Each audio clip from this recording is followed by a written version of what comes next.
बहुत पुराने समय की बात है। एक छोटा सा गांव था, हेमराग। वहाँ के लोग सीधे साधे थे और प्रकृति की पूजा करते थे। गांव में एक 18 वर्षीय लड़का रहता था, आदित्य। वो बाकी बच्चों से अलग था, शांत, गंभीर और हमेशा किसी रहस्य की तलाश में रहता। एक दिन आदित्य अपने दादाजी की पुरानी किताबें देख रहा था। तभी उसे एक टूटे हुए पन्ने पर एक नक्शा मिला, जिस पर कुछ मंत्र लिखे थे। अरे ये क्या मंत्र, कैसे हैं? ये अलौकिक दरवाजा क्या होता है? उस नक्शे को देख आदित्य का उत्साह बढ़ गया। तभी उसे याद आया कि उसके दादाजी उसे बचपन से ही किसी अलौकिक द्वार की कहानी बताते थे, जिसे सिर्फ सच्चा बच्चा ही पार कर सकता था। तो बस अब आदित्य ने तय कर लिया था कि वह इस नक्शे को पढ़कर उस गुफा को ढूंढ निकालेगा। अगली सुबह आदित्य ने नक्शे की बात अपने दोस्त तनय और पाखी को बता दी। अलौकिक दरवाजे की गुफा, मुझे तो विश्वास ही नहीं हो रहा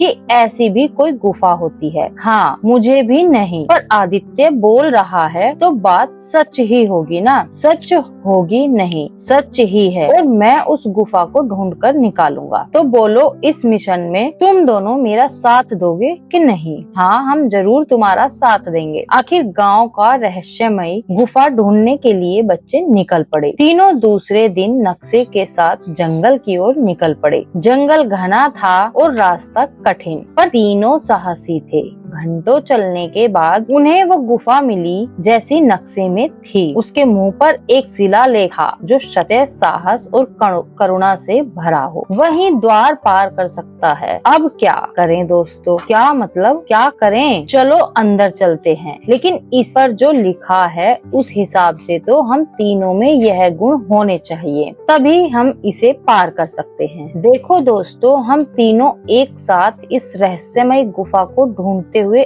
आ तो गए हैं। इसका मतलब यह है कि हम साहसी हैं। और रही बात सत्य और करुणा की, तो मुझे लगता है कि यह गुण हम तीनों में है। इसलिए चलो चलते हैं। आदित्य की बातों से तने और पाखी का हौसला बढ़ा। उस दरवाजे के सामने तीनों दोस्त एक दूसरे का हाथ पकड़कर मंत्र पढ़ने लगे और चमत्कार हो गया। गुफा का दरवाजा खुल गया। तीनों दोस्त अंदर गए और जैसे ही वो अंदर गए, उनकी आंखों के सामने अजीब रोशनी चमकी और एक पल में वह एक नई दुनिया में थे। वहाँ पेड़ बोलते थे, नदियाँ गाती थी और आकाश में 3 चंद्रमा चमकते थे। आदित्य, ये सब क्या है? ये तो बिल्कुल किसी सपने जैसा है। वे तीनों इस जादुई दुनिया को देख ही रहे थे कि तभी उन्हें किसी की आवाज आई। आखिर तुम सब आ ही गए। तुम्हें इस अलौकिक दरवाजे ने ही तो चुना है। अरे यह आवाज कैसी? जैसे ही तीनों ने पीछे मुड़कर देखा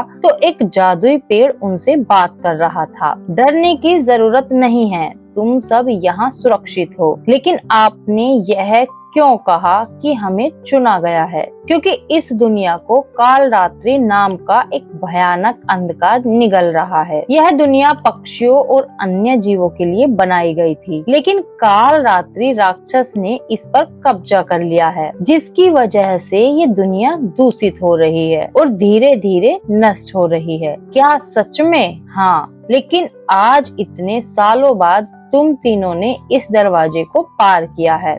इसका मतलब काल रात्रि का अंत होने को है। तुम तीनों समझदारी और इकट्ठे होकर इस दुनिया को बचा सकते हो। तुम्हें बस उस काल रात्रि की गुफा को ढूंढकर उसे नष्ट करना है। उस जादुई पेड़ की बात सुनकर आदित्य, पाखी और तने तीनों ही काल रात्रि के गुफा को ढूंढने के लिए आगे बढ़ते हैं। यह रास्ता उनके लिए कठिन था, लेकिन गुफा की ओर निकलने से पहले जादुई पेड़ ने उन तीनों को 3 अलग अलग मंत्र दिए थे, जिससे रक्षा शस्त्र बनाया जाता था। जादुई पेड़ की बात सुनकर आदित्य और उसके दोस्त गुफा की ओर निकल पड़े, लेकिन उन्हें नहीं पता था कि काल रात्रि के सेवक उन पर नजर रखे हुए हैं और किसी भी क्षण उन्हें रोक रोक सकते थे। तभी यात्रा के दौरान एक रहस्यमय लड़की मिली, निशा। उसने कहा कि वे भी उनकी तरह काल रात्रि का अंत करने निकली है। तो तुम्हारा कहना है कि तुम भी हमारे साथ हो?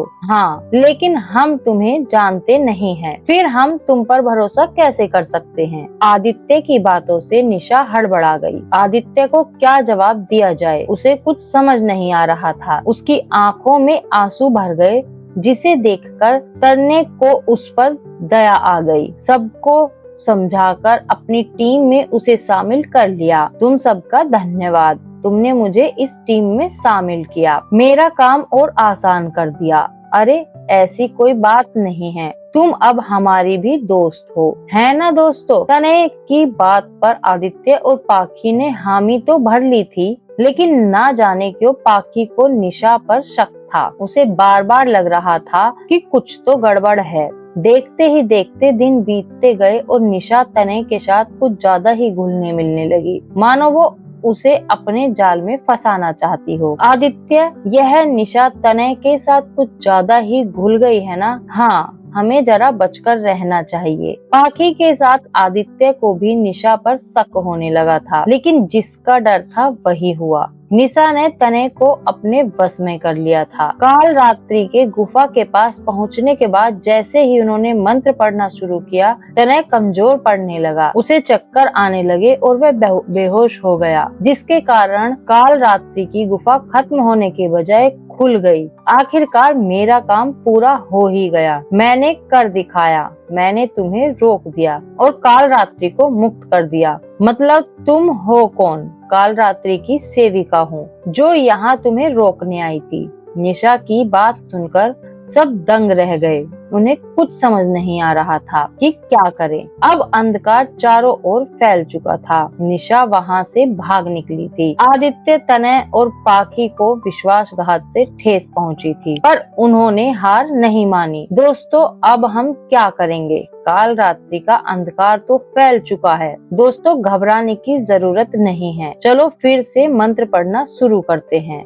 हम अभी भी जीत सकते हैं। हाँ, तुम सही कह रहे हो। आदित्य की बातों से सबका हौसला बढ़ गया। तीनों ने आंखें बंद करके फिर से मंत्र पढ़ना शुरू किया। अचानक हवाएं तेज होने लगी। आसमान से एक रोशनी आदित्य, पाखी और तने पर पड़ी। जैसे उन्होंने आंखें खोली तो देखा आदित्य के हाथ में एक दिव्य रक्षा शस्त्र था, और उस शस्त्र को पाते ही आदित्य ने उसे अपनी जी जान लगाकर काल रात्रि की गुफा पर फेंक दिया, जिसका अंजाम यह हुआ कि काल रात्रि की गुफा टूटकर बिखर गई। उसकी छाया मिट गई। हम जीत गए दोस्तों। तीन दोस्त मिलकर अपनी जीत मना रहे थे। तभी वो जादुई पेड़ फिर से प्रकट होकर बोलता है, शाबाश बच्चों, तुमने यह सिद्ध कर दिया कि सच्चे हृदय और एकता से हर अहंकार को मिटाया जा सकता है। वृक्ष देवता की बात सुनकर तीनों खुश हुए। आखिर आदित्य, तनय और पाखी वृक्ष देवता का आशीर्वाद लेकर हेमराग गांव लौट आए।